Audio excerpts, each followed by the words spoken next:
છેલ્લા એક દોઢ મહિનાથી તમે જુઓ તો વડોદરાની અંદર બનેલા બે બનાવ, તેમાં એક પહેલા ગણપતિપુરી ઈંડા અને બીજા નંબરમાં ગરબી પર, ત્યાં પણ ગરબી મંડપની હતો અને ગરબા મંડપની ઉપર પથ્થરમારો થયો.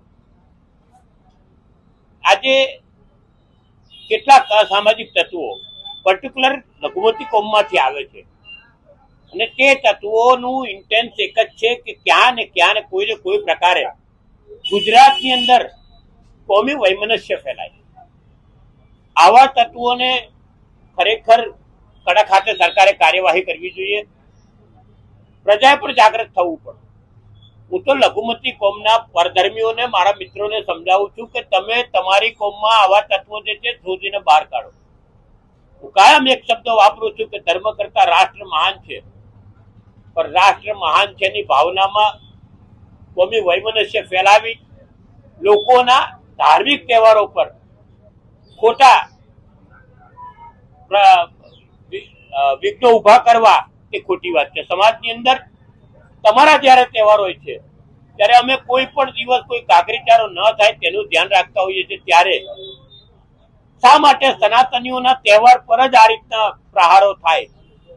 આ ક્યાંય ચલાવી લેવા જેવું નથી. ફરી કહું કે લોકોએ પણ જાગૃત થવાની જરૂર છે. ઘણી વખત મને હસવું આવતું હોય કે અસાનધારાની માંગણી કરતા હોય છે. બહુલક પ્રજા આપણે છે, બહુલક પ્રજા સનાતનીઓ છે, તો અસાનધારો તો એમણે માગવો જોઈએ એવું જીવન જીવવાનું ચાલુ કરવું પડશે. ઘણી જગ્યાએ કડકાઈથી કામ લેવું પડશે. આ તત્વોને ઓળખી કાઢવા પડશે ને સમાજમાંથી ઉકેલીને બહાર કાઢવા પડશે. કારણ કે વર્ષોથી આપણે જોઈએ છે જ્યારે તહેવાર આવે ત્યારે, ગયા વર્ષે તમે જોયું હશે કે ગણપતિમાં સુરતમાં ગૃહમંત્રીના વિસ્તારની અંદર ગણપતિ પર કાકરીચારો થયો હતો. આ વખતે જે જગ્યાએ ગૃહમંત્રી પ્રભારી છે ત્યાં ગણપતિનો કાકરીચારો થયો. અને ત્રીજો બનાવ આ દહેગામનો છે કે જે તમારાથી બહુ નજીક છે, ગાંધીનગરથી. આ આવું થતું હોય ત્યારે રાજકારણીઓ શું કરે છે? ઘણી વખત પોલીસ સમાધાનકારી પ્રવૃત્તિ અપનાવે. 27 હમણાં પકડી લે, 27 હમણાં પકડી લે, 24 હમણાં પકડી લે, 24 હમણાં પણ હુમલો કરનાર જે છે તે તત્વોને ઓળખવાની કોશિશ નથી કરતા. તેની પાછળના તત્વોને ઓળખવા પડશે, નહીં તો આવું બનતું જ રહેશે. એટલે હું કહું કે કડક હાથે કાર્યવાહી લેવી જ પડશે. બહાના તો ગમે ત્યાંથી શોધવા પડશે.